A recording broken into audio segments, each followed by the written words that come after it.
Hey Shredders, welcome to our weekend workout. We have our beautiful Brittany here to take us through our workout. She's always entertaining, always hilarious. So what do you have for us? Well, we're going to do button legs today because skinny jeans and knee-high boots are really these streets. They absolutely are. Really they are real. They're high highs on my legs because I'm so short, but that's even realer.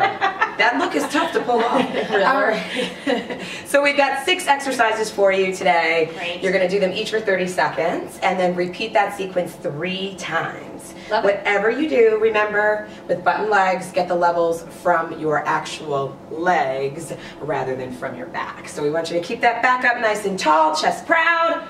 Let's get into it. Chops. I want you to control that swing of the weight. Again, make sure you're getting those levels from the legs and not the back. Chest nice and tall. You know, this is one of my favorites. Is it? Yeah, absolutely. Yeah, you have a beautiful booty. Tiny little tap, tiny little balance. If you're not burning,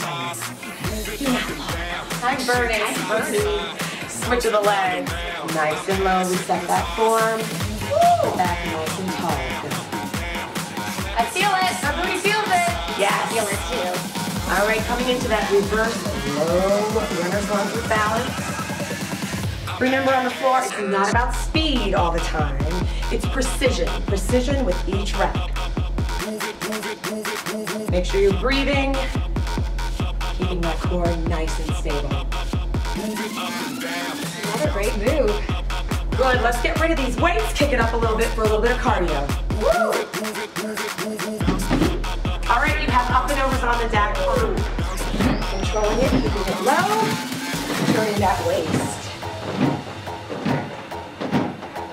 Oh yes, down, turn of the waist. Again, make sure it's the waist and the legs that are creating that work and not letting it into the back. Sexiest legs ever. Come squat with the jump. Land low into it. Good. Remember, we're going to go all the way through 0. Not to it, through it. Last 5. Woo! 4.